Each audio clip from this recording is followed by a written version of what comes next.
Gemini, ito na yung reading mo para sa next 7 days. Kung kailan man nakarating sa iyo itong reading ko, anumang petsa yan. Regardless din kung anong petsa ko na-upload. Kasi lahat naman ng reading ko rito ay timeless. So, kung kailan makarating sa iyo to, bilang ka ng mga next 7 days, yun yung effectivity ng reading, kumbaga. Okay? General reading only.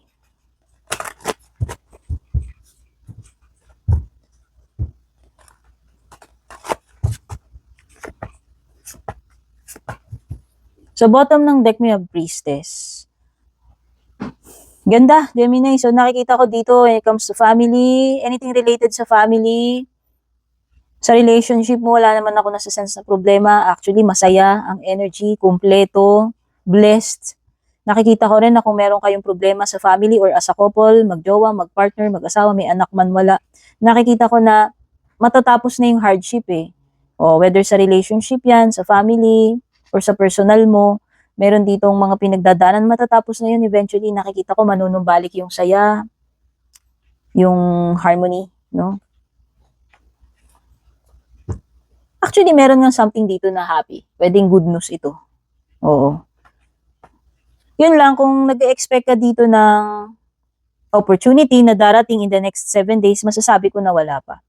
When it comes to business, sa pera, or sa career mo, wala pa akong nasisense na may paparating na opportunity sa'yo sa susunod na 7 araw.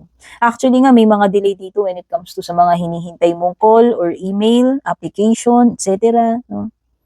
Yung iba dito, pwedeng hindi pa kayo makapagsimula in the next 7 days kung ano man itong mga bagay na sisimulan ninyo. So, pagdating sa love life, single ka man, taken, parang meron ako na-feel dito na may naa-attract sa'yo. Basta may attraction, whether ikaw ito, merong energy ng mas bata, may attraction, someone na very good looking, or maraming nagkakagusto rin, charming tong person na to, hati, kung ako tatanungin.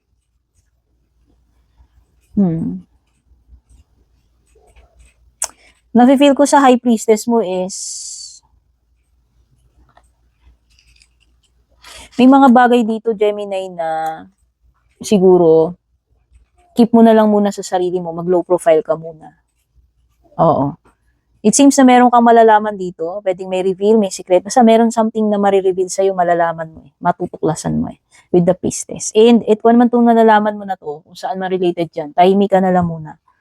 Sarilinin mo, muna siyang sasabihin kahit kanino. Pakiramdaman mo rin, use your intuition. Okay? Mga signs, pwedeng may mga fire, may water, may earth.